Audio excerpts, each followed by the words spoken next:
Que vous allez bien.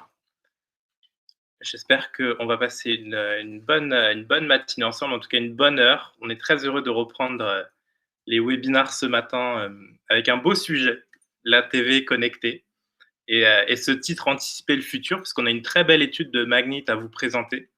On en a déjà parlé sur CB News, mais là, ça va être l'occasion de rentrer vraiment dans le détail, des chiffres, vraiment de regarder, au concret, tout ce qu'ils ont pu analyser, donc ça va être super intéressant. Donc merci à vous de vous être inscrits.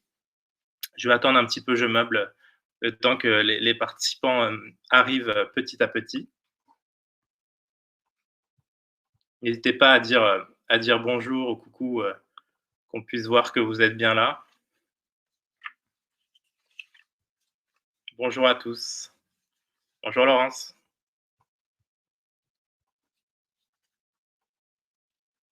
Super. Non, on est ravis en tout cas de vous avoir tous ce matin. Heu, Effectivement, c'est une surprise pour personne. Le grand public a adopté les plateformes de streaming en France. Heu, c'est difficile maintenant de les compter sur les doigts d'une main. Elles se font leur place et avec le confinement, la télévision connectée a de plus en plus pris sa place, sur notre marché. Donc où est-ce qu'on en est aujourd'hui? J'ai envie de vous dire, au début de ce 3e confinement. On va voir ça ensemble. On a un très beau plateau ce matin, avec l'équipe de Magnit. D'abord avec Valérie Latronche, Managing Director France et Belgique de Magnit. Bonjour Valérie, Bonjour tout le monde. ça va bien? Ça va très bien. Je suis ravie d'être avec vous ce matin pour discuter de ce sujet passionnant de la télé connectée. Super. Yannick Lafortune également avec nous de Magnit, Bayer Lead France et Belgique, qui va nous présenter l'étude dans un instant. Bonjour Yannick. Bonjour Thomas, bonjour à tous. Pour discuter de tout ça, une fois que nous aurons présenté l'étude, nous avons également Nicolas Sistac, pardon Nicolas, Managing Director France de Tabmo. Ouais, merci Thomas. Bonjour à tous. Ravi d'être avec vous ce matin. Et enfin, nous avons avec nous Olivier Jolet, Managing Director Europe de Pluto TV, entre autres titres chez Viacom CBS. Bonjour Olivier. Bonjour Thomas, ravi d'être avec vous. Eh ben, nous sommes au complet. Nous sommes à peu près 120 connectés déjà, donc on va commencer. Alors Yannick, on va commencer par présenter un petit peu les chiffres de cette belle étude que vous avez produite. Que nous dit cette étude, Yannick? Très bien, merci Thomas. Avant de commencer, merci pour cette opportunité. Bonjour à tout le monde. J'espère que tout le monde est en bonne santé, tout le monde va bien dans cette période un peu compliquée. Je me présente, je suis Yannick Lafortune, donc Bayer Lead au sein de Magnite pour la France et la Belgique. Et donc, merci pour votre présence et votre participation future donc à ce webinaire, organisé par Magnite et CB News, en compagnie donc bien sûr de Harris Interactive. Donc, l'idée de ce webinaire est donc un focus vraiment sur la partie CTV. Donc, on sait, c'est un des buzzwords qu'on entend depuis pas mal de temps maintenant, et de rentrer un peu plus en profondeur sur le potentiel lié donc à ce nouveau levier. Donc, un petit refresh pour ceux qui ne sont pas au courant. Donc, Magnite est donc le fruit de l'union entre anciennement Rubicon Project, donc SSP spécialisé display audio et DOH et vidéo, donc anciennement, avec Telaria, donc ancien spécialiste donc, de la CTV et leader donc du domaine en région donc Nord-Amérique et donc en Asie, nous permettant aujourd'hui donc de nous positionner comme donc la principale SSP omnicanal indépendante du marché. Alors l'idée de cette étude, c'était très simple. Pendant nos différents meetings, on nous pose la question quel est vraiment le potentiel de la CTV. Encore une fois, c'est une tendance qui provient des États-Unis, mais quel est vraiment le potentiel sur les marchés européens et plus précisément sur le marché français. Est-ce qu'il ne s'agit pas d'un épiphénomène? Est-ce qu'il y a vraiment matière à considérer ce levier sur notre marché? Donc ça fait partie des questions qu'on entend souvent pendant nos meetings, et donc l'idée était de pouvoir fournir un complément de réponse donc à ces différentes questions donc qui émanent donc des différents marketeurs du marché français et plus largement du marché européen. Donc l'idée, c'est de pouvoir s'appuyer sur 3 grands axes pendant cette présentation. Donc le premier, jauger le potentiel donc, pour les marketeurs et les marques dont ils représentent.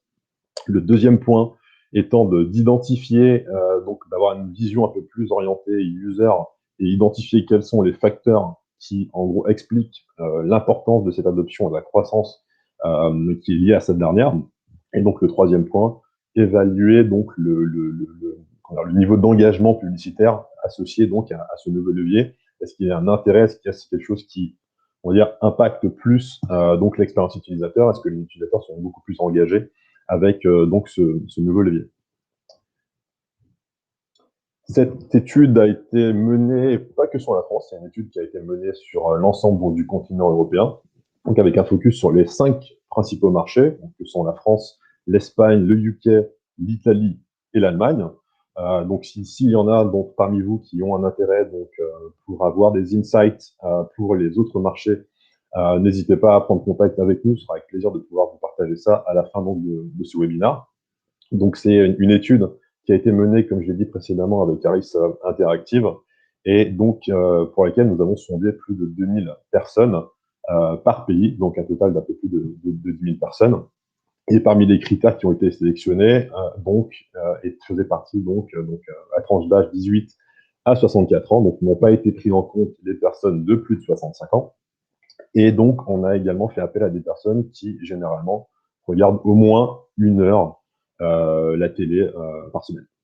Donc, parmi les critères et la méthodologie qui a été adaptée, les voici, et c'est une période donc d'analyse qui a eu lieu en fin d'année dernière, donc un peu plus de 10 jours, entre le 22 octobre et donc le 2 novembre. Ici, l'idée, avant de rentrer dans le vif du sujet, c'est plutôt de faire un petit refresh pour tout le monde par rapport à l'écosystème et plus largement donc, le paysage de la TV digitale sur le marché français, donc avec les acteurs historiques, donc bien sûr, qui sont tout simplement donc, les broadcasters avec leurs différentes offres donc, qui ont, on va dire, lancé donc l'essor donc, de ces nouveaux leviers, notamment avec l'IPTV, qui représente aujourd'hui à peu près 65-70% donc, du marché de la télévision digitale en France. L'idée est également aussi de pouvoir montrer un peu les acteurs, puisque c'est un point qui revient souvent au niveau des acheteurs, c'est téléconnecté, on en entend parler, mais on ne sait pas vraiment qui fait quoi, quels sont les acteurs, ils sont tous américains, est-ce qu'ils sont tous, il y en a qui existent en France. Pas mal de questions justement au niveau de la reconnaissance des acteurs. Donc l'idée était de pouvoir vous fournir donc une idée donc de ces différents acteurs, à savoir qu'il y a différentes familles qui se divisent parmi donc ces différents services. Donc on a encore une fois les acteurs qui proposent donc de la TV catch-up replay, donc plutôt issus donc des broadcasters, des services OTT donc du style Netflix, qui vont plutôt donc être des services de SVOD, donc qui vont supposer et qui vont nécessiter donc une souscription pour pouvoir accéder aux différents contenus vidéo, et des services dits AVOD comme YouTube, qui sont en gros financés par la publicité. Donc on note également la présence donc croissante de nouveaux acteurs sur le marché français, notamment donc les acteurs qu'on voit ici, comme vous pouvez le voir, donc Pluto TV, donc qui a commercialisé son offre en France depuis début février, également Rakuten TV, et bien sûr Molotov, qui est le français, donc qui représente le marché et donc qui permet en fait d'avoir une multitude d'acteurs aujourd'hui qui constituent le paysage de la TV digitale en France, quelque chose qui va croître avec le temps. Et premier élément qu'on note justement de l'étude, c'est que on note plus de 18% donc des services OTT vont être amenés à être augmentés sur les 4 prochaines années, donc ce qui montre vraiment qu'il y a vraiment une croissance du levier qui en est à ses débuts, mais qui tend à aller vers davantage de consommation de la part des utilisateurs. Donc premier focus sur les résultats qu'on adopte.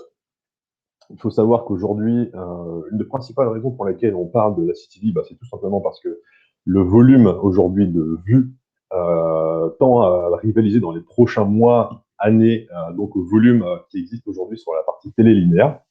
Donc aujourd'hui, près de 8 utilisateurs sur 10, parmi les sondés, bien sûr, utilisent déjà un service de streaming au moins une fois par semaine. Et parmi ces 8 personnes sur 10, un peu plus de la moitié le font quasiment tous les jours.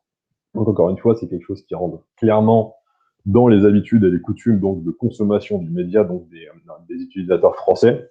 Donc, qui montre aussi donc la puissance de ce levier et levier donc il faut prendre en considération et pour lequel il faut également avoir une meilleure compréhension donc des différentes familles de services qui existent. Parmi la première famille, on note, comme j'ai dit tout à l'heure, donc la partie AVOD, donc Advertising Video on Demand, donc typiquement donc comme YouTube. Donc ici, donc on note également que 62% donc des personnes qui regardent donc un service de streaming au moins une fois par semaine regardent des services d'AVOD toutes les semaines. Et concernant l'autre famille principale, donc qui sont les SVOD, donc à la souscription, on est aux alentours de 58%. Donc des pourcentages qui vont être encore une fois amenés à grandir au fur et à mesure donc que ces services vont évoluer et donc les services et d'autres services vont arriver davantage sur le marché. En termes de temps de visionnage total, on est à peu près à 42% consacré au streaming. Donc c'est un chiffre qui a clairement été boosté justement par rapport aux dernières années et qui montre encore une fois qu'il y a comme un switch des tendances de consommation donc du média digital et plus largement donc de la télé au sens large. Et toujours 42% qui utilisent donc le streaming plus souvent qu'il y a un an. Alors l'idée c'est de savoir pourquoi. Donc, sans surprise, la pandémie a eu son mot à dire l'année dernière. Ça a eu les effets qu'on connaît. Pour la CTV, ça a été positif, étant donné qu'aujourd'hui, il y a une croissance assez exponentielle justement de l'utilisation des services de ce type depuis donc 2020. Classique, les personnes étant confinées chez elles, il y a une recherche, un besoin bien sûr de divertissement qu'on va plus facilement trouver vers des services de la télé bien sûr, mais également les services additionnels et alternatifs que proposent donc les services de streaming. Donc comme vous pouvez le voir aujourd'hui, 39% des personnes que nous avons interrogées prévoit donc de souscrire à un service de streaming dans les 6 prochains mois. Donc, ce qui montre bien qu'on est sur un effet qui va se prolonger dans le temps et qui n'est pas juste un effet lié à un contexte, que ce soit à la pandémie ou autre chose.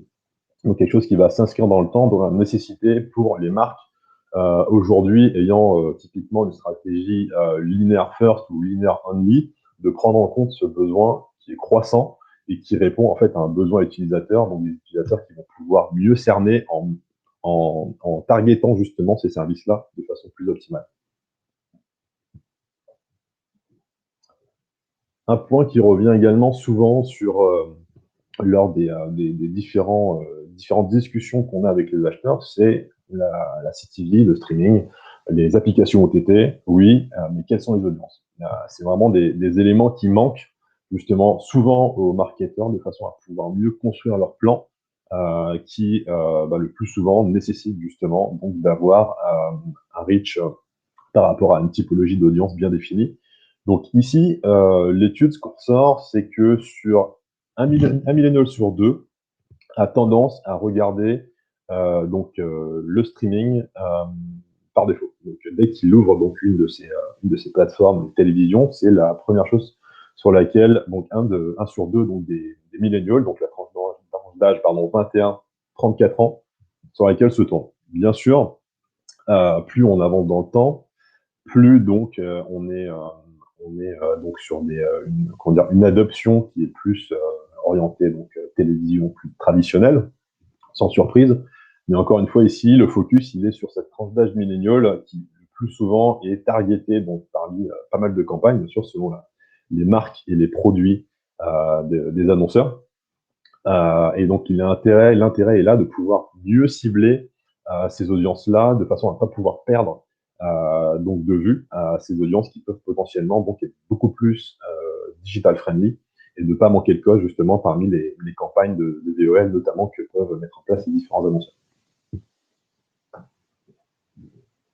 C'est une slide. Cette slide est intéressante parce qu'elle montre deux choses, 2 points qui peuvent paraître quelque peu contradictoires, mais qui montrent en fait que alors autant la CTV et le streaming en général sont des leviers qui tendent à être davantage consommés par les utilisateurs, autant il y a quand même une importance au niveau de la télé et les utilisateurs restent quand même très habitués à la télé traditionnelle. On le voit donc via le premier graphique.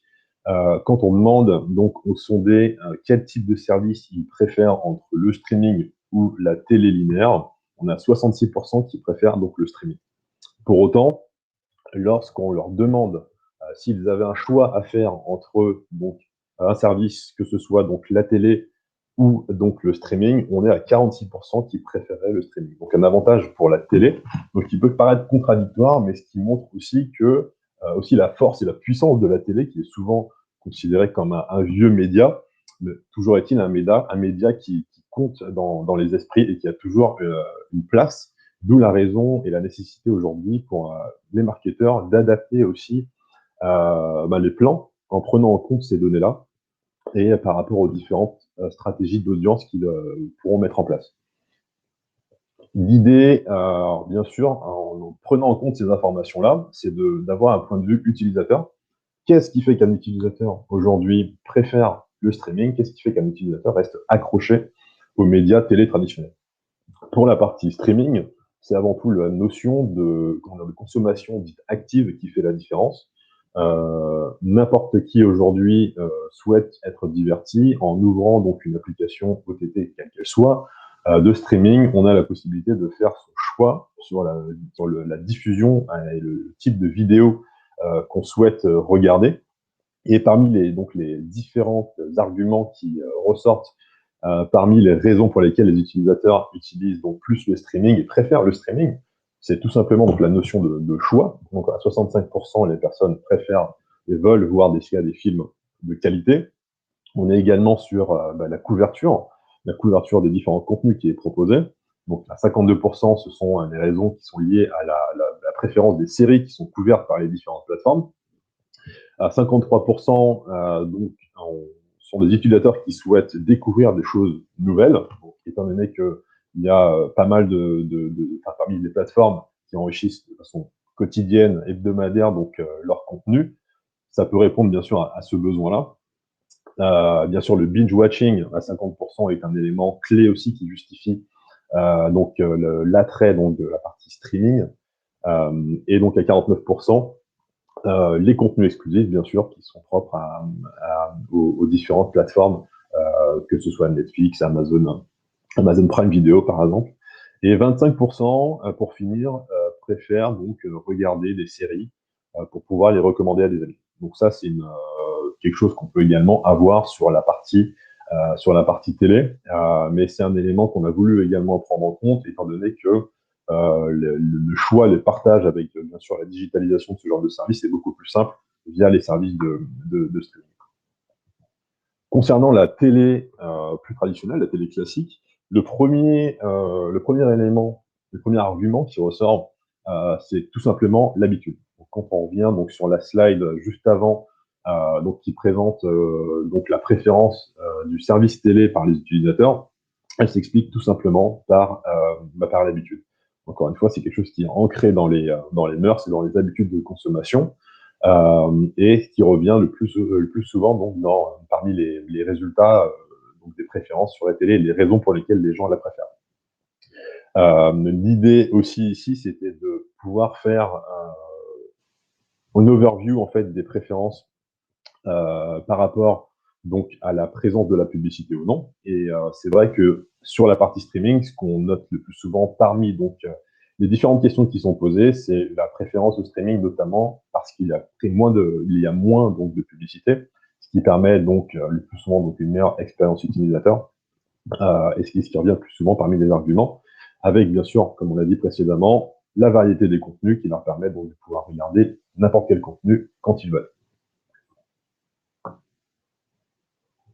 Les audiences de streaming, point assez intéressant et important aussi, encore une fois, l'attention publicitaire, un des KPI qui est souvent remis en question et qui a de plus en plus de poids dans la stratégie aussi donc des marketeurs. Et donc on note aussi que, étant donné qu'on est sur une consommation qui est active et que l'utilisateur choisit délibérément de sélectionner une typologie de contenu, on va donc, ce qui en ressort en fait tout simplement, c'est qu'on est sur des audiences qui ont plus tendance à être engagées avec les publicités que sur la télé traditionnelle où le contenu est tout simplement projeté et ils sont, entre guillemets, subis par rapport au streaming. Donc, ce qui permet aujourd'hui d'avoir ces chiffres-là. Et à savoir aussi qu'il faut prendre en compte toute la contextualisation derrière la consommation de ces médias. Sur la télé linéaire, c'est vrai que c'est des médias qui sont très souvent consommés en fin de journée, donc en contexte familial, pendant des repas, et donc ce qui ne favorise pas forcément l'engagement publicitaire ni l'engagement vers le contenu. La raison pour laquelle intéressant de pouvoir de jauger par rapport aux différents ciblages dans la journée, ce qui est possible, de façon à pouvoir mieux catcher l'attention des différents utilisateurs. Bon, on le disait tout à l'heure, une des raisons principales pour lesquelles le service streaming est apprécié par les utilisateurs, c'est avant tout parce qu'il y a moins de publicité. Alors, 70% des utilisateurs, donc des utilisateurs de services de SVOD, donc seraient prêts à une version financée par la publicité, de façon à payer moins cher. Donc c'est ce qui en ressort également de cette étude, c'est la notion de coût qui est aussi intéressante, et savoir quelles sont les préférences parmi les différents business models qui existent aujourd'hui à travers toutes les plateformes. Est-ce que un utilisateur va préférer une plateforme donc en subscription moyennant 10 €? Est-ce qu'un utilisateur va préférer une plateforme donc gratuite, mais qui permet également qui est financée par la publicité? Donc il y a également tout ça à prendre en compte, et font partie en fait du business model des différents services, de façon à pouvoir optimiser à la fois l'expérience utilisateur et donc le succès bien sûr de ces différentes plateformes. À 80%, on préfère regarder gratuitement des contenus financés par la publicité. À 42%, nos utilisateurs acceptent de voir quelques contenus financés par la publicité en échange d'un abonnement et d'un prix réduit. Et c'est à 17% donc que les sondés préfèrent donc payer pour bénéficier d'une expérience sans publicité. Donc encore une fois, quand on met tout ça sur la balance, ça reste vraiment donc la publicité moyennant gratuité qui reste l'élément le plus souhaité en tout cas par les utilisateurs. Élément pertinent aussi, c'est la contextualisation donc de la diffusion de la publicité. On revient donc encore une fois à l'expérience utilisateur et à l'engagement. Plus de 70% donc des sondés préfèrent regarder donc de la publicité ayant rapport avec le contenu qu'ils regardent. Donc d'où le besoin, toujours dans une logique d'expérience publicitaire, donc de pouvoir contextualiser la diffusion. 62% trouvent pertinent donc les publicités en lien avec un centre d'intérêt ou encore des loisirs. Et donc les publicités qui semblent être liées à une recherche qu'on a fait donc et effectuée sur le web. Donc pertinent, c'est une préférence aussi donc des utilisateurs par rapport à ce genre de choses. Donc ici, en gros, ce qui en ressort, c'est que les utilisateurs préfèrent en gros avoir quelque chose de plutôt segmenté par rapport à leurs besoins et à leurs habitudes, de façon à ce que ce soit moins oppressant pour eux. Donc également un élément à prendre en compte justement pour les stratégies de diffusion, mais également de contenu. On l'a dit tout à l'heure, donc la réceptivité, c'est un élément donc clé pour les utilisateurs, mais également par rapport aux différents contenus qui vont mieux revoir leur business model. Et donc ici, on a 68% donc des sondés qui préfèrent donc des publicités sur le streaming, encore une fois parce qu'il y en a moins, qui acceptent de regarder des publicités étant donné que la programmation est de qualité. C'est également un élément clé dans le succès des plateformes aujourd'hui. Et parmi donc les raisons de ces sondés qui est mise en avant, c'est le fait qu'ils prennent en compte les marques et les produits vus en regardant leur série préférée. Donc encore une fois, l'intérêt, c'est de pouvoir attirer l'attention d'un utilisateur pendant qu'il visionne son contenu avec donc des publicités donc mieux ciblées à son besoin et à ses centres d'intérêt. L'impact sur le comportement, donc à 64%, des sondés donc ont admis effectuer une action après le visionnage. Donc ce qui explique encore une fois ce qu'on vient de dire, c'est la nécessité d'avoir une diffusion contextualisée selon le besoin, le centre d'intérêt d'un utilisateur à un moment donné. Donc, parmi ces actions, donc, recherche des produits donc, qui ont été diffusés sur le web, donc échange entre les membres de la famille ou le cercle proche, des différentes publicités, des marques et des produits qui ont été exposés. Et également, donc, se sont rappelés des publicités ultérieurement, plus facilement dans ce cadre-là. Et la dernière action étant, donc, bien sûr, un peu plus orientée conversion, donc d'avoir acheté donc, le produit ou le service en lien avec la publicité qu'il a vue pendant la diffusion. L'idée, pour conclure, pour les marketeurs aujourd'hui, pourquoi la CTV fait sens dans la construction des plans médias, c'est avant tout la possibilité d'avoir des ciblages multi-écrans. Aujourd'hui, on n'est pas uniquement sur la TV, grâce aux applications OTT, on peut également regarder différents contenus sur les Smart TV, sur un écran donc, de laptop, desktop, également sur un smartphone. Donc, il y a la multiplicité des écrans, donc qui est un élément clé de façon à pouvoir couvrir le plus de monde possible. Le potentiel lié aussi au fait que ce sont des audiences en forte croissance, mais qui vont effectuer donc un switch entre la TV traditionnelle sur des services digitalisés. Donc, il y a un intérêt pour les marques de pouvoir couvrir ces nouvelles audiences qui vont dans le futur et aujourd'hui déjà construire un bassin important. Donc, il est important de ne pas pouvoir rater ces cibles-là dans la stratégie donc, de ciblage média. Un élément clé au niveau de l'engagement, c'est, comme on l'a vu, donc l'attention publicitaire qui est beaucoup plus élevée sur la partie streaming versus la télé traditionnelle. Bien sûr, là, on est sur des services en forte croissance, donc qui vont amener à évoluer. On aura également de nouveaux services qui vont naître, que ce soit sur le marché français ou à l'international, avec une couverture sur la France, donc qui vont davantage appuyer donc la tendance des utilisateurs locaux à consommer davantage donc de contenu comme ça. À prendre en compte aussi que malheureusement, le contexte actuel avec la pandémie ne va pas forcément permettre à cette tendance de décroître, bien au contraire, d'où le besoin de prendre ces éléments en compte. On est sur une activation donc potentiellement en programmatique, donc ce qui est intéressant bien sûr pour une marque, c'est de pouvoir jauger les performances et les résultats donc en temps réel, de façon à pouvoir bien sûr manipuler, arrêter, optimiser du mieux qu'il puisse. Et l'idée finale étant de pouvoir obtenir des stratégies VEL beaucoup plus complètes et pertinentes par rapport donc à ces nouveaux usages qui nécessitent et qui donc génèrent de nouveaux enjeux pour les marketeurs, avec donc une couverture qui va être cross-plateforme, cross-écran et complète, permettant donc de cibler tout type d'audience le mieux possible selon le besoin des annonceurs. Voilà pour la partie de l'étude. J'espère que vous avez appris quelques éléments et qui vous ont permis donc de mieux cerner le besoin, les enjeux et également les arguments associés donc à la Connected TV. Pour tous les éléments, bien sûr, n'hésitez pas à joindre notre équipe publisher et également notre équipe buyer pour avoir davantage de feedback sur le marché français et des marchés internationaux. Merci beaucoup.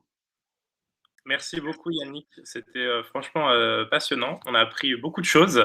C'est une étude que vous pouvez retrouver sur le site de CB News qu'on a traité dans la rubrique études et Valérie vous a mis le lien dans le chat. Je pense qu'on pourra le remettre si ça vous intéresse d'aller télécharger tous les résultats de cette étude sur 5 marchés européens. Maintenant, on va faire ce pourquoi on est né, j'ai envie de dire, c'est-à-dire interagir et donner la parole à nos spécialistes, voir un petit peu comment cette Connected TV s'insère dans la vie quotidienne de notre marché. Alors, les usages d'abord, on en a parlé beaucoup dans cette étude. Il y a de nombreuses plateformes qui arrivent sur le marché, dont dernièrement Pluto TV par Viacom CBS. Olivier Jolet, quelle croissance des usages vous observez chez Pluto? Et dites-nous aussi comment se déroule votre arrivée sur le marché français. Bonjour Thomas, merci Yannick, c'était effectivement une super étude avec beaucoup de choses intéressantes. Je vais rebondir un petit peu sur certains sujets. Alors tout d'abord, pour parler de Pluto TV, effectivement, on est arrivé le 8 février sur le marché français. Donc Pluto TV, pour ceux qui ne connaissent pas, c'est un nouveau service de télévision en streaming. Alors c'est intéressant par rapport à l'étude puisqu'on split streaming et linéaire. Et Pluto, c'est du linéaire en streaming. À la différence, effectivement, de peut-être une plateforme comme Out of, c'est que toutes les chaînes qui sont dans Pluto TV sont des chaînes que l'on crée nous-mêmes. Donc, c'est des chaînes très thématiques qui vont aller du film au documentaire en passant par les programmes jeunesse, le sport, etc. On a plus de 40 chaînes à l'heure actuelle disponibles en France. C'est un service qui cartonne partout dans le monde, qui a été lancé déjà dans 25 pays et qui a déjà plus de 43 millions d'utilisateurs au niveau mondial, et qui rentre effectivement dans cet nouveau écosystème dont on a parlé. Alors, on peut le classifier dans le monde de l'AVOD, mais j'aime bien un petit peu définir aussi l'AVOD, puisqu'effectivement, ça a été bien expliqué dans l'étude. Il y a la partie, on va dire, social, donc les YouTube, les Snapchat, etc., qui sont sur plutôt du short form, on va dire. Il y a la partie broadcaster, donc les plateformes de catch-up, et il y a ce nouveau univers d'AVOD qui est splitté lui-même en deux, ceux qui font uniquement la VOD on demand, et la partie fast, qui est la partie linéaire, qui est en train de se développer avec des plateformes comme Pluto TV ou Samsung TV Plus, qui était également dans cette étude.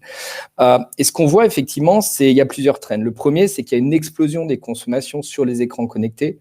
Pluto, on est compatible sur tous les devices, mais on a plus de 80% de l'utilisation qui se fait sur grand écran.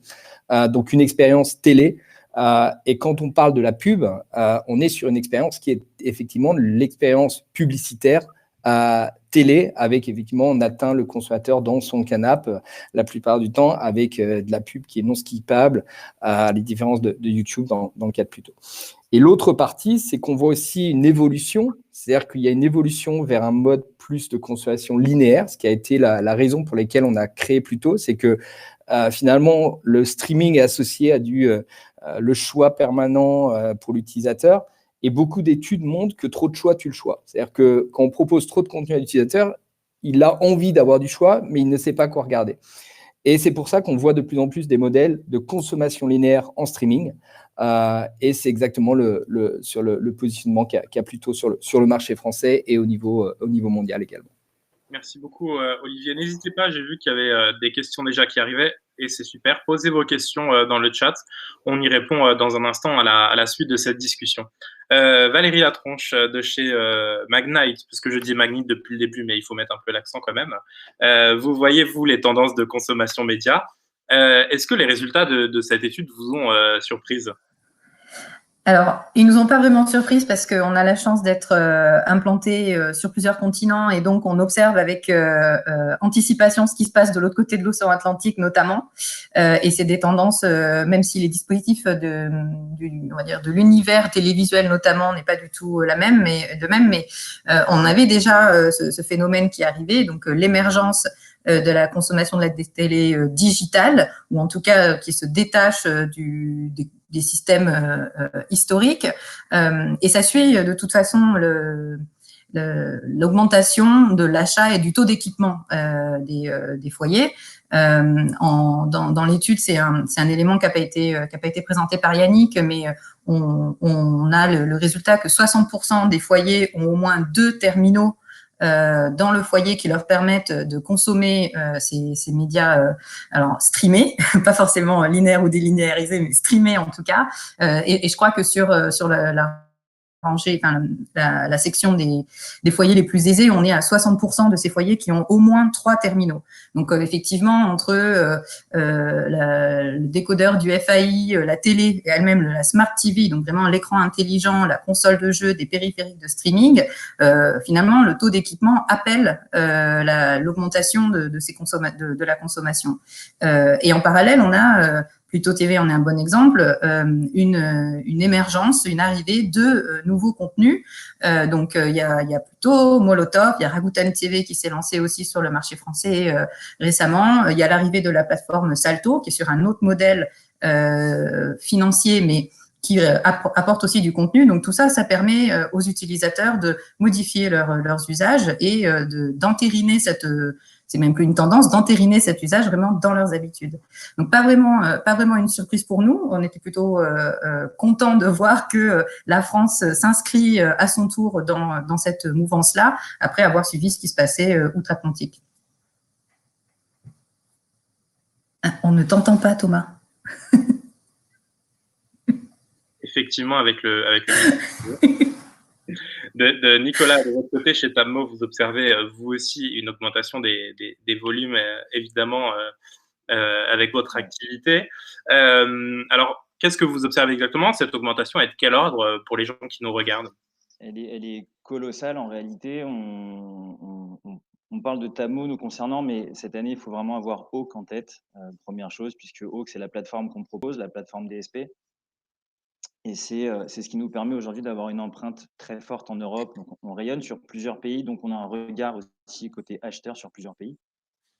Quand je dis Europe, c'est France, Belgique, Allemagne, UK et Italie essentiellement. Et en fait, on a vu l'explosion des inventaires depuis 1 an et demi au global, en particulier au UK. Donc au UK qui a été le premier pays à déclencher toutes ces logiques-là en Europe. Ça reste encore mineur, il y a beaucoup de chemin à faire, hein. C'est une croissance à 2 chiffres quand même, mais c'est entre 5 et 15 points des plans vidéo qui sont adressés en Connected TV, en tout cas de ce qu'on voit passer sur la plateforme.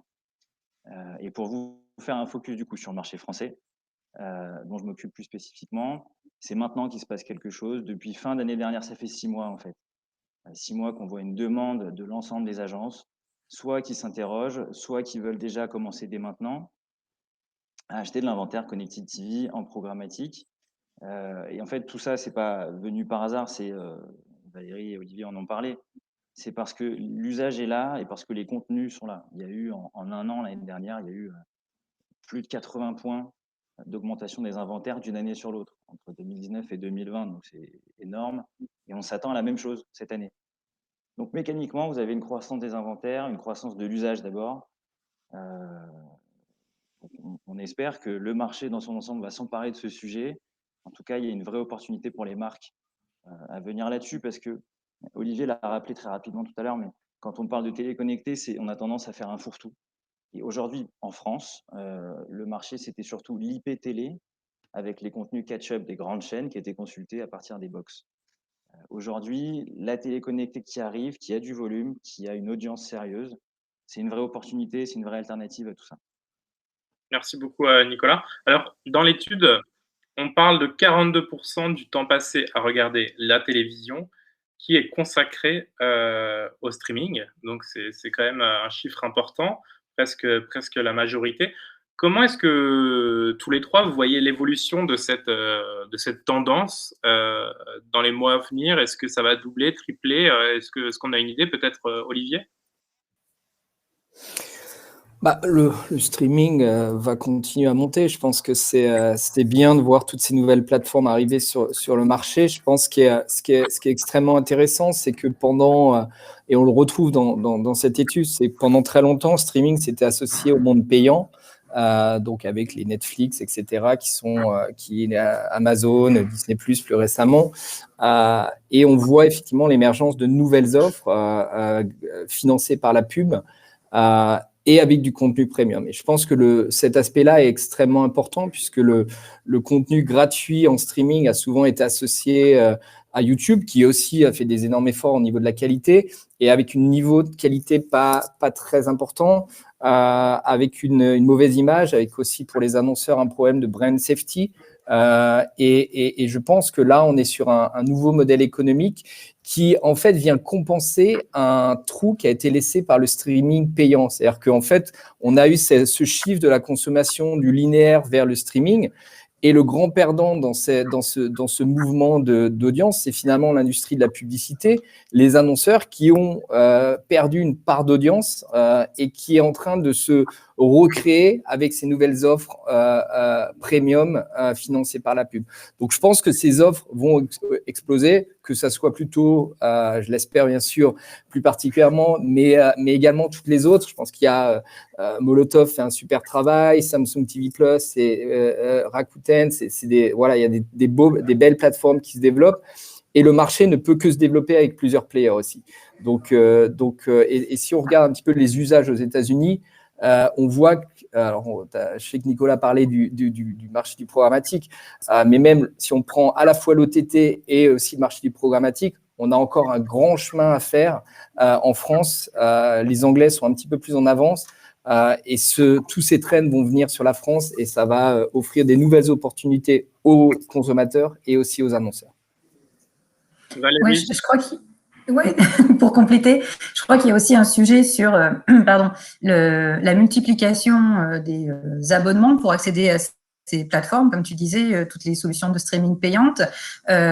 Bon, il y a un certain nombre d'abonnements tolérables, entre guillemets, je pense, par foyer. Et donc, une alternative de choix qui se présente aujourd'hui, c'est la possibilité d'accéder à des contenus premium en streaming, financé par la publicité. Et il y a un effort qu'il faut aussi souligner qui est fait de la part des plateformes qui optent pour ce choix de la VOD, c'est la création de vraiment ces écrins publicitaires, c'est-à-dire qu'il y a une pression publicitaire qui est maîtrisée, qui n'est pas surpondérée et qui permet d'optimiser l'expérience utilisateur. Et ça fait aussi une différence. Et donc, je voyais dans les questions qui étaient posées ou des commentaires dans le chat, certaines personnes qui discutaient justement de ce chiffre de seulement 17% sont prêts à payer plus. Oui, mais en même temps, les gens disent qu'ils veulent moins de pubs, mais etc. Je crois que les plateformes qui font le pari aujourd'hui de se mettre à disposition des utilisateurs avec un financement publicitaire ont complètement intégré ce paramètre du respect de l'expérience utilisateur et donc pondèrent vraiment l'insertion publicitaire dans les contenus. Oui, c'est ça. Et on va parler dans un instant effectivement de l'acceptabilité de la publicité. Nicolas, comment est-ce que vous voyez cette évolution ? On la voit, sans paraphraser ce que disait Olivier, on est évidemment convaincu que ça va exploser puisque les contenus sont là maintenant. Mais en fait, au-delà de ce qu'on pense, je voudrais juste me faire le porte-parole des clients qui utilisent notre plateforme et qu'on voit tous les jours. Il y a une vraie demande et cette demande des contenus streaming, elle est répartie sur tous les devices. On a parlé de Connected TV, on continue de le faire, mais gardons en tête que le mobile, voire le desktop, sont aussi des devices de consommation de tous ces contenus-là. Donc oui, l'explosion, elle va avoir lieu et la consommation, maintenant, elle se fait sur plusieurs écrans. Il faut l'avoir en tête dans l'orchestration des stratégies médias côté client.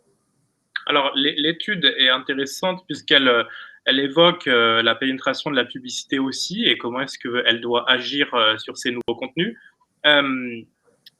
Donc, on va en parler un petit peu quand même parce que c'est intéressant.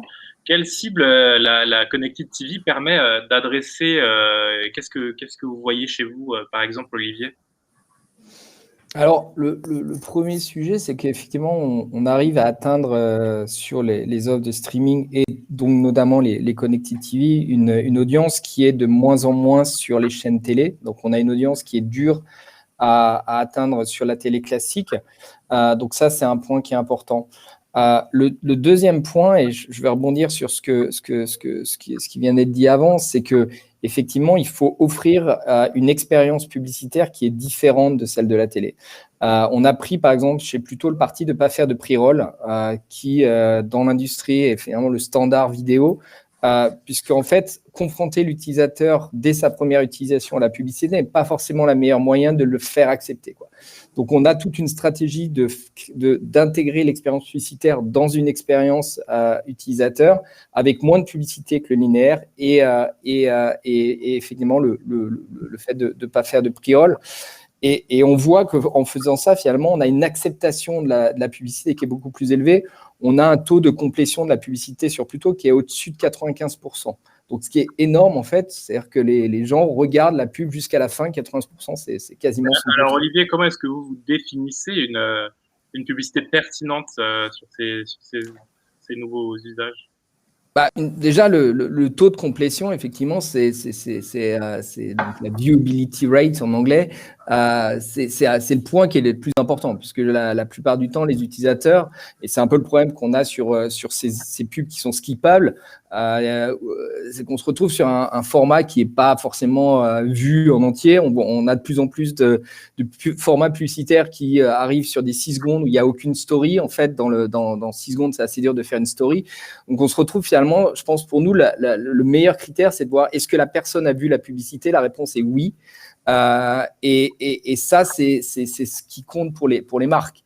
Ensuite, l'écran sur lequel regarde la publicité regardée, clairement, on voit une différence entre une publicité mobile et une publicité grand écran, puisque quand on est sur du full screen non skippable, sur écran connecté, les téléconnectés, finalement, la publicité, et on est sur du full HD, on est au même niveau en termes d'impact que la télé classique, à la différence qu'il y a des solutions, il y a le meilleur de la télé et du digital avec toutes les solutions de targeting qu'offrent les plateformes type les partenaires type Magnite ou Hawk. Donc on a vraiment ce best of de la télé, du digital dans le même monde, quoi. Alors justement, la question de la cible est intéressante quand on parle de publicité pertinente. Nicolas, vous, chez Hawk, qu'est-ce que vous adressez le plus? Qu'est-ce que vos clients vous demandent? Avec le micro, peut-être.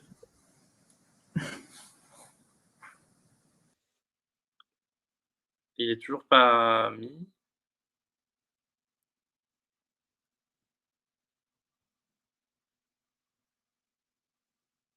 Pour le temps que Nicolas arrive à activer son micro, Valérie, quels sont les avantages pour les marques que vous avez identifiés chez Magnite?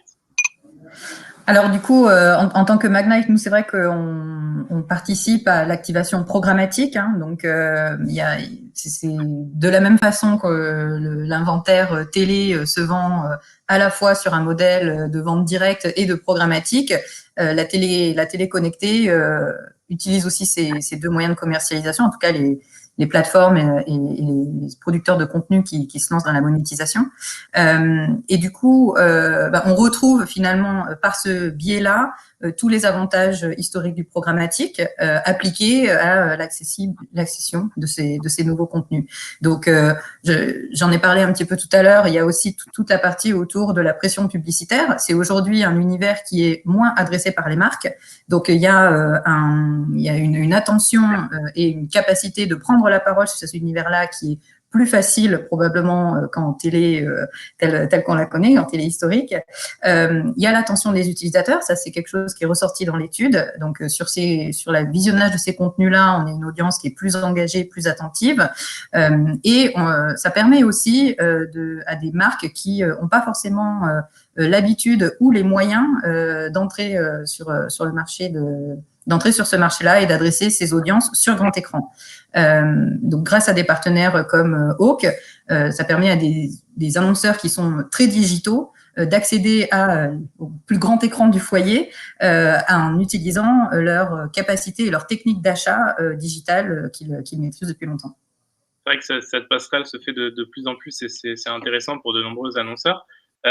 Nicolas, qui je pense a activé son micro. J'ai retrouvé le micro, vous m'entendez, je pense. On évoquait la cible et peut-être aussi, de façon plus générale, les demandes qu'on vous adresse. Qu'est-ce que vous pouvez dire là-dessus? De ce qu'on voit du côté demande, en fait, là où c'est intéressant d'utiliser la Connected TV, c'est que ça répond à une audience qui est plutôt jeune, hein. Yannick en parlait au tout début. C'est une audience qui a moins de 34 ans, en grande majorité. C'est des gens qui se tournent d'abord vers les contenus de streaming et d'abord vers les écrans de téléconnectés, du coup. Et donc, c'est toutes ces audiences-là, les fameux 18-34, voire plus jeunes, que l'ensemble des annonceurs aujourd'hui ont du mal à trouver. Ils ne consomment plus la télé de façon classique, les médias off, n'en parlons pas.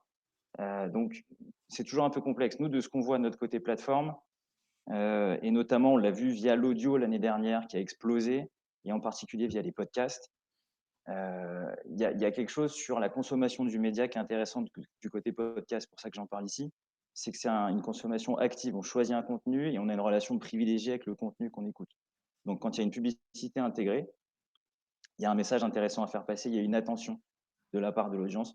La télé connectée et les contenus de streaming, c'est la même chose. C'est une consommation qui est active. Vous avez fait le choix de consommer ce média à ce moment-là. Donc, une publicité bien adressée, qu'elle soit pré-roll ou, comme le propose Plutôt TV, qu'elle soit plutôt mid-roll dans un contenu et correctement inséré. Là, c'est intéressant parce qu'on a l'attention et on a le respect de l'expérience utilisateur. Et Valérie t'en parlait au début. Ce qui est intéressant de voir, c'est quelle est l'action, quelle est la perception, quelle est l'intention après exposition publicitaire. En fait, toutes ces métriques-là, qui sont des métriques de performance branding, en fait, comment est-ce qu'on vient mesurer l'efficacité d'une campagne vidéo aujourd'hui avec toutes ces notions? Est-ce qu'il y a plus de notoriété de la marque? Est-ce que la perception du message est meilleure? Grâce à la Connected TV, tous ces items-là ont progressé, en fait. Les études l'ont montré. Merci beaucoup, Nicolas. Valérie, avant de rebondir, comme on est un petit peu en retard, je voulais rappeler à toutes les personnes qui nous regardent, n'hésitez pas à poser vos questions. Encore une dernière intervention de nos intervenants et on répond à toutes vos questions. Valérie, 68% des sondés ont indiqué être réceptifs aux publicités des plateformes de streaming dans la prolongation de l'intervention de Nicolas. Qu'est-ce qui fait, selon vous, cet attrait pour cet usage? En fait, je pense qu'on a couvert d'un point de vue justement publicitaire à peu près tous les, en tout cas un grand nombre des points forts qui font que la publicité dans ces environnements-là, elle fonctionne. Même si c'est des formats qui sont aujourd'hui émergents et que probablement certaines marques sont encore dans une phase de test and learn, littéralement, il y a un travail d'évangélisation à faire sur ces formats-là. Mais comme le disait Nicolas, et je trouvais le parallèle vraiment pertinent, c'est exactement, on est aujourd'hui avec la Connected TV exactement là où on était avec l'audio il y a probablement 2 ans. Nous, chez Magnite, on voyait arriver, on transactait déjà de façon programmatique les insertions publicitaires dans le streaming audio. Donc, sur les plateformes de streaming audio, il y avait une performance qui était là. Donc, c'est exactement un contenu linéarisé. Et puis, l'avènement du podcast est venu ouvrir des possibilités d'adresser d'autres audiences qui ont des modes de consommation différents, qui sont pas forcément antinomiques avec ceux qui consomment du linéarisé, mais qui sont une vraie complémentarité. Donc, voilà. Olivier, sur cette question.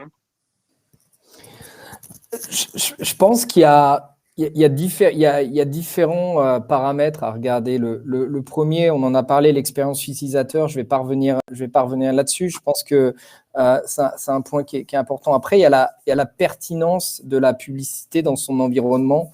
Effectivement, la publicité télé, c'est du one to many. C'est la même publicité pour tout le monde à la même heure. Versus le digital qui a la possibilité effectivement de personnaliser effectivement la publicité avec certains critères, que ça soit basé sur les préférences de l'utilisateur ou même dans le cadre plutôt sur une stratégie éditoriale très précise puisqu'on a énormément de chaînes thématiques. Donc, rendre la publicité plus intéressante pour l'utilisateur et rendre l'expérience utilisateur meilleure fait que la tolérance à la publicité est meilleure. Ensuite, le point important, je l'ai dit au tout début de mon intervention, le contenu est clé. C'est-à-dire que plus le contenu va être premium, plus les personnes vont regarder en fait et vont accepter ça. C'est-à-dire que entre payer et effectivement la propension à payer 5-6 services différents de SVOD, on sait que c'est pas le cas. Il y a des études qui prouvent que c'est ça monte, mais entre 2 et 4 services par foyer. Donc il y a un moment, il y a une certaine barrière. Et donc effectivement, les services gratuits ont un énorme potentiel. Mais ce qui va être clé, c'est d'offrir du contenu qui est pertinent pour cette cible. Parce que si le contenu n'est pas pertinent, la pub en devient moins pertinent. Et donc, il y a toute une économie à créer autour de ça, du meilleur contenu, une manière de présenter la pub de manière différente. Et ça crée une économie vertueuse qui profite à la fois à l'utilisateur et aux annonceurs. Merci tous les trois. On va continuer l'échange en répondant maintenant à vos questions. Si vous en avez encore, n'hésitez pas à les poser tout de suite. Vous nous avez posé pas mal de questions très intéressantes. Une première question d'Olivier sur sur l'étude. Peut-être pour Valérie, avez-vous des données sur le profil des consommateurs de SVOD, CSP, âge, sexe? Alors non, l'étude n'est pas rentrée dans le détail des consommateurs par type de consommation, donc SVOD versus AVOD. Il y a un certain nombre d'items qui sont détaillés dans l'étude, justement, donc je vous invite à aller télécharger, qui est disponible sur le site de Magnite. Voilà, mais sur ce point-là particulièrement, on n'a pas forcément creusé sous ce type d'item-là. Grégoire qui demande ces pourcentages sont par rapport à quoi? Alors j'invite Grégoire à nous préciser de quoi il parlait au moment où il a posé la question pour qu'on puisse y répondre s'il est toujours là. Slim qui nous demande bonjour, sera-t-il possible de récupérer l'étude? On y a répondu et effectivement l'étude a été publiée dans le chat et elle est disponible sur le site de Magnite, ainsi que sur le site de CB News pareil. Aziz qui nous demande Magnite, quels sont les trends que vous observez aujourd'hui au niveau global pour les marchés émergents d'Afrique, principalement d'Afrique francophone? Est-ce que vous avez des données là-dessus? Alors malheureusement non, c'est vrai que c'est un marché auquel on ne s'est pas intéressé dans le cadre de l'étude parce que c'est une activité qui va être encore plus émergente qu'elle n'est déjà émergente en Europe. Donc on pourra, j'imagine, lancer des études, mais dans un temps 2 sur ces marchés-là malheureusement. Mais on peut s'attendre évidemment à ce que les trends suivent aussi sur cette partie-là, puisque la langue faisant que si les plateformes sont disponibles dans les pays concernés, les plateformes pourront suivre. Exactement. Laurence nous demande d'où vient l'inventaire en France? Peut-être Nicolas? Alors, il vient notamment de Pluto TV. Mais pas que, il y a aujourd'hui une dizaine de producteurs, d'éditeurs de contenu. Donc on a parlé de Rakuten, on a parlé de Pluto, on a parlé de Samsung TV, qui est une plateforme qui propose aussi des contenus. Il y a aujourd'hui donc Molotov, évidemment, qui est l'acteur français. Et en termes un peu plus détaillés sur l'inventaire, c'est des contenus qui sont premium. Et je pense qu'il faut le redire encore une fois. En comparaison avec ce qu'on peut trouver sur de la pub en diffusant sur YouTube, quand vous diffusez sur un contenu de télé connecté et de streaming tel qu'on en parle depuis une heure, c'est que des contenus qui sont brand safe. Donc ça va être des contenus premium, des séries, des films, donc aucun risque pour un annonceur. Alors justement, Olivier de chez Pluto, Laurence qui demande la pub sur Pluto est intégrée à quel moment? Si tu peux nous repréciser. Oui, alors on a 8 minutes à peu près. Alors on est sur des chaînes linéaires, je reprécise. On a 8 minutes de pub à peu près par heure, donc c'est moins que la télé qui est entre 10 et 12 minutes. Et on a des blocs publicitaires assez courts, environ 2 minutes, donc beaucoup plus courts que ce qu'on trouve en télé, insérés en gros toutes les 15-20 minutes dans les contenus. Donc si on regarde un film de 90 minutes, on va avoir à peu près 3 peut-être 4 coupures max à 2 minutes. Alors Laurence qui a précisé sa question sur les inventaires, peut-être. Quels sont les volumes, demande-t-elle?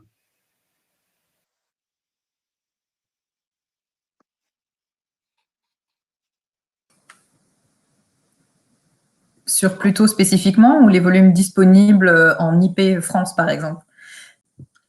Ce n'est pas précisé, donc faites la réponse qui vous semblera la plus juste. Je ne sais pas si Olivier veut partager des premiers chiffres d'adoption de Pluto TV en France.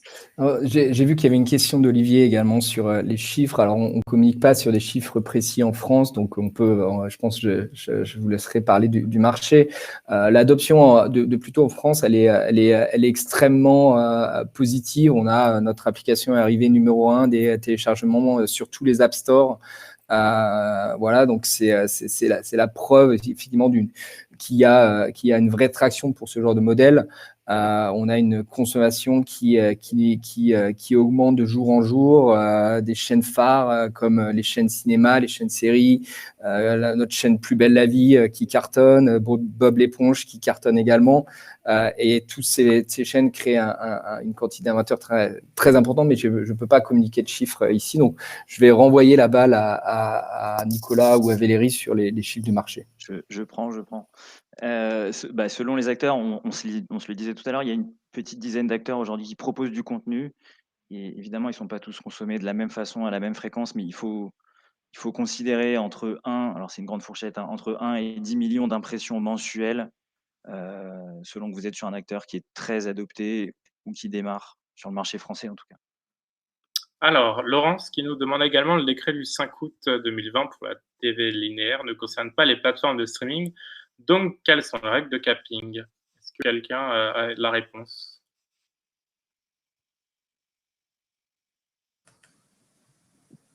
Alors, moi, je n'ai pas la réponse en tant qu'intermédiaire technologique dans la chaîne, plutôt côté sell-side. Donc, je vais laisser mes camarades répondre s'ils ont un élément. Est-ce qu'Olivier, tu as des données là-dessus? Alors, le capping, c'est une demande de la marque elle-même ou de la régie, en fait. Donc, effectivement, il n'y a pas de réglementation. Il y a dans l'industrie, dans le digital, une règle qui n'est pas toujours suivie, mais souvent, pas mal d'annonceurs veulent un capping à 3, 4 contacts par utilisateur. Hein. C'est une règle qui n'est pas suivie par tous. Donc, il n'y a pas une réponse uniforme à la question. Il y a des pratiques dans l'industrie, mais ensuite, effectivement, ça va être annonceur par annonceur et ça va aussi dépendre de la stratégie média et de ce que veulent obtenir les annonceurs avec leur campagne. Est-ce que c'est du push? Est-ce que c'est de la perf, etc. Donc, c'est assez dur de répondre à cette question en étant précis. Alors, du coup, en parlant des annonceurs, José qui nous demande quels sont les annonceurs convaincus par la VOD. Est-ce que vous pouvez nous citer quelques secteurs qui sont plus ou moins dynamiques? Alors, je vais commencer. Je pense que Nicolas, tu auras pas mal de réponses là-dessus. Je pense qu'il y a un sujet qui est extrêmement intéressant, c'est que l'inventaire qui est donc d'Avod, il touche en fait 2 cibles.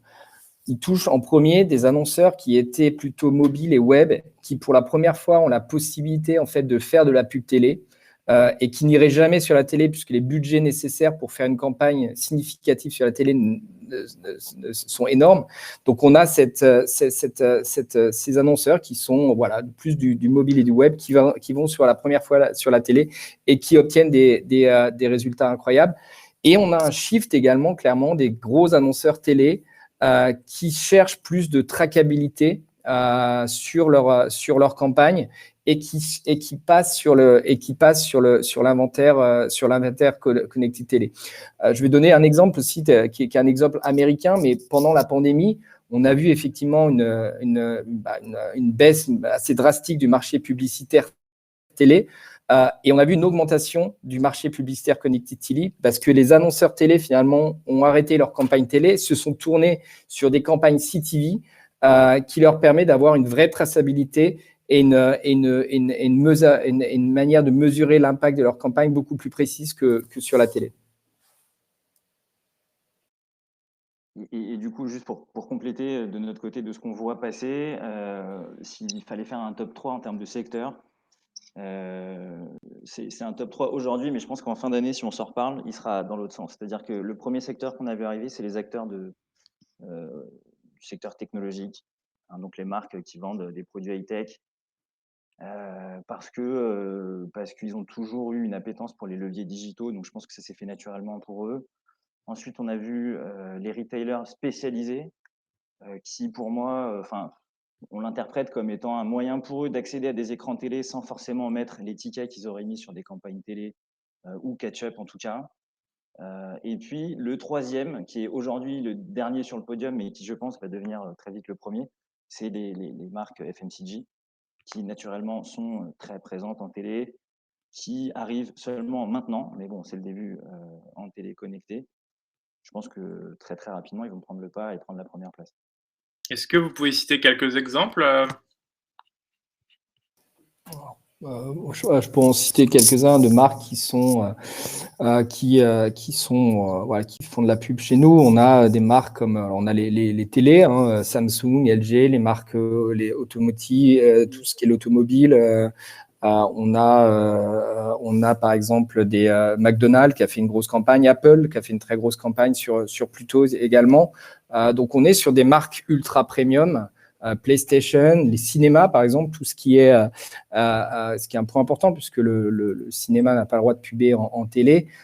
Donc il y a un univers qui est important alors c'était pas une année terrible pour le monde du cinéma cette année, mais effectivement, donc ça c'est des types d'industries qui sont très friands de l'inventaire Connected TV. Alors, leurs spots sont-ils ad hoc, AVOD? Est-ce que il faut les remanier un petit peu? Comment ça se passe de ce côté-là? Généralement, non, hein, puisqu'on est sur du 15, 20, 30 secondes qui sont des formats assez classiques. Après, peut y avoir des différences, puisqu'effectivement, dans le cas, alors si je prends l'exemple de Pluto, c'est des pubs qui sont non cliquables, hein, ce qui est souvent le cas sur les téléconnectés. Donc, si on est sur du pre-roll un peu classique, YouTube cliquable, il va falloir, et qu'il y a un call to action très important, il va falloir refaire la créa, mais sinon, dans l'ensemble, on a la possibilité, effectivement, les spots sont assez similaires de ceux qui passent en télé. Alors, on a une question qui ne vous est pas directement adressée puisque vous n'êtes pas propriétaire de Salto chacun, mais en tout cas, c'est une question intéressante sur l'arrivée des nouveaux acteurs comme Pluto, d'ailleurs, qui s'écrit avec un petit E, je pense qu'il y a eu la correction automatique, Mango de Molotov, Rakuten et d'autres arrivants. Comment est-ce que vous voyez cette arrivée de votre côté et comment ça stimule le marché peut-être? Et comment est-ce que Salto, si vous avez des échos, voit ces acteurs arriver? Mais pour répondre aussi un petit peu, je pense que cette arrivée est concomitante chacun d'entre eux, donc c'est difficile de se positionner, lequel est arrivé premier, deuxième, etc. J'étais récemment en interview parallèle avec le DG de Salto. On est sur des offres qui sont complémentaires en fait, et donc il y a le marché du streaming va continuer à grossir. Alors tous les acteurs ne vont pas survivre, ça c'est clair, mais clairement on est sur à l'heure actuelle une offre comme Salto, c'est une offre payante qui est premium avec aussi pas mal de contenus originaux, avec des premières de contenus avant qu'ils passent sur les chaînes classiques. Donc on a un modèle qui est au niveau du contenu qui est différent et au niveau du modèle économique qui est différent. Après, on peut retrouver certains contenus sur les deux plateformes ou sur les autres plateformes. J'ai cité Plus belle la vie, on va aussi l'avoir. Il y aura les dernières saisons où les épisodes qui vont passer à la télé vont être en exclu sur Salto. Nous, on aura plutôt les anciennes saisons. Donc, il y a toute une chronologie aussi à travailler. Mais sinon, moi, je le vois de manière positive. C'est-à-dire que plus il y a d'acteurs, plus ça crée cette économie. Et notamment, si on parle de Mango, Rakuten, c'est ce marché de la CTV dont on a parlé, notamment l'inventaire CTV. S'il y a uniquement une plateforme, c'est difficile de créer un marché. S'il y a plusieurs plateformes, c'est là où on commence à créer énormément de volume et ce qui permet aussi aux marques d'avoir différentes audiences puisqu'il y a différentes plateformes. Alors, nous avons José qui nous dit merci, donc bravo pour la réponse. Également Grégoire qui a eu sa réponse tout à l'heure, donc nous sommes heureux. Et puis une précision peut-être, je pense que c'est Olivier qui a utilisé ce terme FTJ qui a été mal compris, peut-être le préciser. C'est peut-être moi tout à l'heure quand je parlais d'FMCG. Pardon, je suis peut-être allé un peu vite. Alors, est-ce que tu peux expliquer qu'est-ce que c'est? C'est les annonceurs qui distribuent leurs produits dans toutes les grandes surfaces. Donc c'est les Bayersdorf, les Unilever, Procter, et Coca, etc.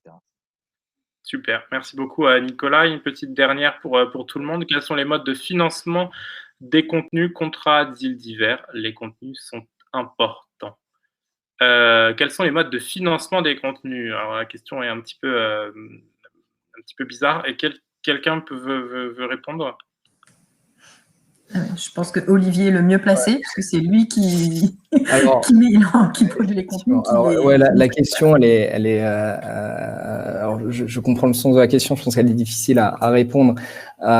Les offres, je vais rester sur les offres d'Avod, sont des offres principalement basées sur du contenu qui a déjà été produit. Donc c'est de l'achat de contenu, hein, avec il y a différents modèles économiques derrière ces achats de contenu. On n'est pas, il y a pour l'instant, il y a pas de création ou de production originale. Alors certains, c'est sûrement l'avenir aussi à ce niveau-là. Roku l'a annoncé récemment aux États-Unis. Donc voilà, mais à l'heure actuelle, on est plus, en ce qui concerne plutôt sur de l'achat de contenu. Je pense que justement, il y a une énorme valeur ajoutée dans cette catalogue de tous ces films, ces séries, ces documentaires, ces programmes jeunesse qui ont été créés et qui finalement ont un petit peu perdu leur place dans les gros sites de SVOD, puisque les gros sites de SVOD vont uniquement vers de la production originale, principalement du moins. Et donc, certains gros blockbusters, je donne souvent l'exemple de notre chaîne Western, qui marche très bien, on n'a pas encore lancé en France, et qui est un genre qui a cartonné à la télé et qui disparaît, qui est très dur à trouver dans les plateformes de SVOD et qui fait le bonheur des utilisateurs de plus tôt. Voilà, je ne sais pas si j'ai répondu complètement, je ne vais pas rentrer dans le détail des deals et de la nature des deals parce que il y a plein de deals différents. Donc voilà, donc j'espère que j'ai répondu à votre question, Patrick. En tout cas, n'hésitez pas, si vous avez d'autres questions, à contacter nos intervenants sur LinkedIn ou autres, si jamais vous avez envie de continuer la discussion et que ces sujets vous intéressent. Merci à tous d'avoir assisté à ce webinaire. Nous arrivons à son terme. Merci à tous nos intervenants, Olivier et puis à Valérie et Yannick de Magnet, évidemment. Nicolas de Hawk by Tagmo, évidemment. J'espère que vous avez passé un bon moment.